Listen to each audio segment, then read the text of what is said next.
ఎప్పుడైతే వేమిరెడ్డి ప్రభాకర్ రెడ్డి గారు టీడీపీలోకి వచ్చారో అక్కడే కథ ముగిసిపోయింది జగన్మోహన్ రెడ్డిది. ఆయన వివాద రహితులు, సౌమ్యుడు, 10 మందికి సాయం చేసేవాడు, కొన్ని వందల వాటర్ ప్లాంట్లు ఇచ్చినోడు, స్కూళ్ళు బళ్ళు కట్టించినోడు, అలాంటి వ్యక్తే అక్కడ ఇమడలేక వచ్చేసి టీడీపీకి వచ్చినప్పుడు టీడీపీ దశ రెండు మారిపోయినాయి. వాళ్ళ ఆవిడికి కూడా కోవూరు టికెట్ ఇవ్వడం నాకు అప్పుడు అర్థం అయిపోయింది. తర్వాత నేను వేమిరెడ్డి గారి దగ్గరికి వచ్చి ఒక చిన్న వీడియోలు అన్ని తీద్దాం జనాల్లోకి వెళ్ళినప్పుడు ఆ జనాలను అడిగినప్పుడు వాళ్ళు మాట్లాడే విధానంలో నాకు అర్థమైపోయింది. సమస్య ఒక ఊరిదో ఒక వాడదో కాదు, రాష్ట్రం మొత్తానికి ఒకే తీవ్రమైన సమస్య ఉంది. ఈ ఊర్లో ఒకటి, ఆ ఊర్లో ఒకటి కాదు, అందరికీ సమానమైనటువంటి ఆ ఘర్షణ ఉంది మనసులో. నాకు అప్పుడు అర్థం. ఎప్పుడే చెప్పాను, నేను కొన్ని వందల ఇంటర్వ్యూలు చెప్పాను. 145 నుంచి 160 సీట్లు అని చెప్పా. ఈరోజు అదే జరిగింది. మొన్న ఆరామస్తానని ఉంటాడు, అప్పుడు పోయినాడు, అతను చెప్పినప్పుడు కూడా నాకు ఫోన్ చేస్తే 140 నుంచి 160 తగ్గమని చెప్పి. ఎందుకంటే నేను జనాన్ని దగ్గర చూసేసాను.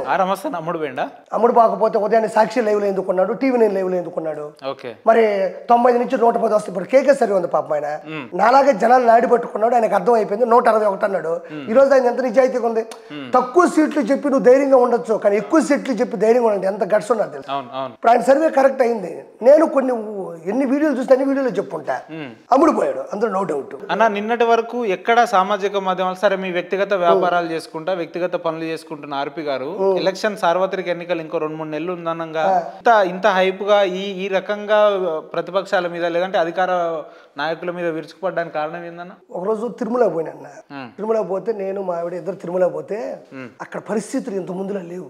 అసలు మొత్తం అసలు పూర్తిగా పూజారులు కానీ, అన్నప్రసాదం కానీ, లడ్డూ కానీ, హుండీ కానీ, సామాన్య భక్తులు నడిచే విధానం కానీ పూర్తిగా క్రిస్టియానిటీ పెట్టేస్తున్నాడు అక్కడ కూడా మొత్తం. నాకు అప్పుడే అనిపించింది, మనోడు చర్చిని కడదాం ట్రై చేస్తున్నాడు, 7 కొండల మీద యేసునాథుడు నిజంగా ప్రామిస్ గా చెప్తున్నా, కడదాం ట్రై చేస్తున్నాడు. అర్థమైపోయింది. అంటే మీకు ఏం డిఫరెన్స్ అనిపించింది? మొత్తం అసలు అన్నం ఉడకల. అసలు ఏందయ్యా ప్రపంచంలోకి అద్భుతమైన శక్తి పీఠం వెంకటేశ్వర 7 కొండల మీద అన్నం ఉడకపోయేది. ఒక రోజు 2 రోజులు కాదు. అందరూ ఏమనుకుంటున్నారంటే మనం వచ్చిన ఒక పూట అనుకుంటున్నారు, కానీ అదే 3 పూటలు ఉంటే దొరికిపోతాడు అతను. అది లడ్డు కూడా ఇప్పుడు చెప్పాలంటే ఉందా లడ్డు, అసలు లడ్డు తిరుమల లడ్డు ఇంత ముందు అన్న తెచ్చాడు తినేసినట్టు లడ్డు తీస్తే ఇంత ముందు ఆ లడ్డు ఈ రూమ్ లో పెడితే ఈ రూమ్ అంతా స్మెల్ నిండిపోయేది.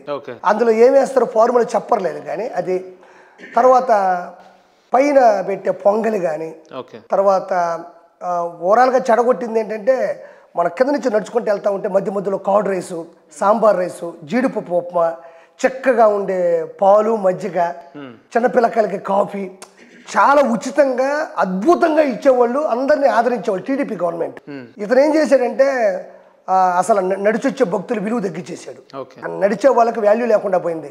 ఇంతకుముందు ఒక కంకణం కట్టేవాళ్ళు ఇక్కడ, అది కడితే డైరెక్ట్ గా దొడ్లోకి వెళ్తే త్వరగా పంపించేసేవాళ్ళు, భలే విలువ ఉండేది.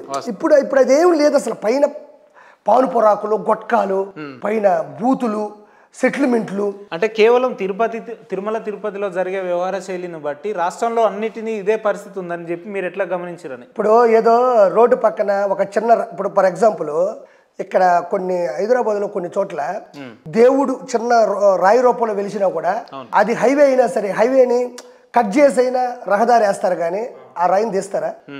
ఇప్పుడు కోటిలో ఉంది కదా గుడి, అది రోడ్డుకి అడ్డంగా ఉంటుంది. మీరు వచ్చిన అమీర్పేట కూడా అట్టే ఉంటుంది కదా. ఇప్పుడు ఏదైనా మెయిన్ ఏరియాలో మెయిన్ రోడ్లో ఉన్నా కూడా దానికి అటు ఇటు పెడతారు, కానీ ఇట్లా పంపిస్తారా?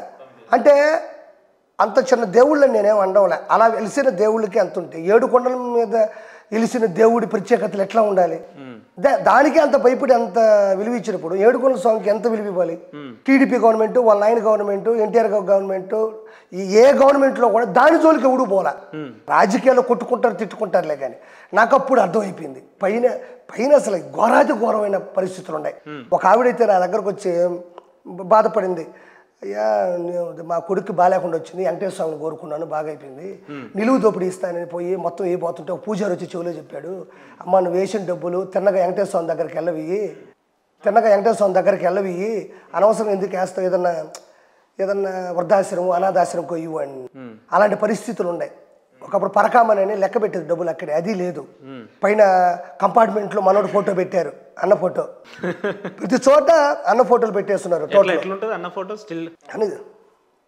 ఇది ఒక ఫోటో పెట్టండు.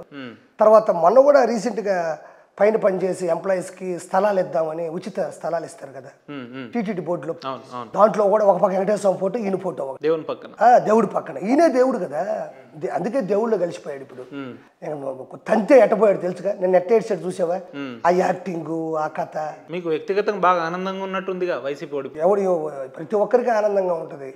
మరి ఆయన ఓడిపోవడం రీజన్ వెంకటేశ్వర స్వామితో పెట్టు. ప్రపంచంలో ఎవడు ఇంతవరకు అంటే ఇంకోటి కొన్ని కోట్ల మంది భక్తులు వస్తారు, అన్ని కులాలు, ముస్లిమ్స్ కూడా వస్తారు. ఆర్పన్న పరిపాలన విషయంలో పక్కన పెడితే ఆ వైసీపీ నుంచి మీరు వ్యక్తిగతంగా నష్టమైంది ఏమైనా ఉందా అంటే? వ్యక్తిగతంగా నా వ్యక్తిగత నాకేముంటుందన్న, నేను హట్ అయ్యా.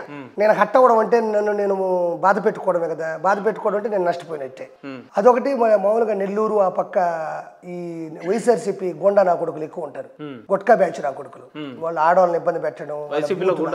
వైసీపీ అంటేనే గోండా రాజ్యం అని. దొంగ నా కొడుకులంతా వైఎస్ఆర్సీపీలోనే ఉంటారు. ఎవరెవరో ఇద్దరు ముగ్గురు పేరు చెప్పారు. ఎవరు ఇప్పుడు మా నెల్లూరులో అనిల్ కుమార్ యాదవ్ ఉన్నాడు, బొక్కనోరుడు. ఓడి ఏమన్నా తిన్నగా మాట్లాడతాడా? ఒక అమ్మ అబ్బకు పుట్టుంటే, ఒక అమ్మ అబ్బకు పుట్టుంటే, ఒక అమ్మ ఈడు నిజంగా ఈడు అమ్మ అబ్బకు పుట్టుంటే గెలిచుండేవాడుగా. ఈడు అమ్మ అబ్బకు పుట్టుంటే నరసరావుపేట పోయాడు, ఆడ దంతే వచ్చి ఇప్పుడు నీళ్ళు ఆడిపోయినాడు. 1000 కోట్లు సంపాదించాడు. ఇసుక దందాలు, మాఫియాలు, భూ కబ్జాలు, బెట్టింగ్లు, ఆ బ్లాక్ మెయిల్లు చేశాడు. ఏమైంది ఈరోజు? ఎగిసితంతే వెంకటేశ్వర స్వామి, ఎగిసితంతే జగన్మోహన్ రెడ్డి కనపడలా. ఇప్పుడు ఎగిస్తుంటే 164 మంది గల్లంత అయిపోయింది. ఆర్పన్న సార్వత్రిక ఎన్నికల దగ్గరున్న ఈ నేపథ్యంలో మీరు ఇట్లా మాట్లాడడానికి కొంతమంది ఏమంటున్నారంటే టీడీపీకి అమ్ముడు పోయిండు కిరాక ఆర్పి అని చెప్పి 100 కోట్లు పైకం తీసుకున్నాడు అని చెప్పి మాట్లాడుతున్నారు. అందులో ఎంతవరకు వస్తాం? ఇప్పుడు 100 కోట్లు నాకు ఇస్తే నా భార్యని బూతులు తెచ్చుకుంటానా? 100 కోట్లు నాకు ఇస్తే నన్ను చంపేస్తాను బెదిరిస్తుంటే 100 కోట్ల నుంచి కాపాడతాయా? వైఎస్ఆర్సీపీ గోండా నా కొడుకులు, గుట్కా నా కొడుకులు మాస్కులు ఇవ్వండిరా నాయన, కరోనా వచ్చిందంటేనే నడి రోడ్డు మీద గుండు గుట్టించి పిచ్చోని చేసి చంపేసిన సుధాకర్ రెడ్డి నాకు తెలియదా? పాప మా అక్కని ఇబ్బంది పెడుతున్నారని అమర్నాథ్ గోడిని కుర్రాడు వెళ్తే వాడికి తగలబెట్టేసింది నాకు తెలియదా? సొంత బాబాయిని కది నుంచి గొడ్డలు తెప్పించేసి నిలవనా నరికి ఈరోజు సిబిఐ వాళ్ళ ఇంటి దగ్గర ఇవన్నీ చూసిన తర్వాత కూడా నాకు టీడీపీ జనసేన 100 కోట్లు ఇస్తే నా ప్రాణం పోగొట్టుకుంటానా? జగన్మోహన్ రెడ్డి. జగన్మోహన్ రెడ్డి ప్లాన్ కాదా? అవి ఎర్రగంగిరెడ్డి, ఉమామహేశ్వర రెడ్డి, సునీల్ కుమార్ యాదవ్, దస్తగిరి, జగన్మోహన్ రెడ్డి, మన భారతీయ రెడ్డి వీళ్ళందరూ కలిసి చేశారు ఇది. అది ఎవరికైనా తెలుసది. 4 రోజులాగా కుక్కను కొట్టుకుంటే జగన్మోహన్ రెడ్డిని తీసుకెళ్లి జైల్లో పడేస్తారు. అందులో నో డౌట్. కేవలం 4 రోజులేనా? ఏమో అది చంద్రబాబు నాయుడు గారు పెట్టే భిక్షను బట్టి కూడా ఉంటుంది. 3 నెల అయితే నెల. ఎందుకంటే వాళ్ళ కూతురే TV5లో లైవ్ ఇచ్చింది పక్కా ఆధారాలతో.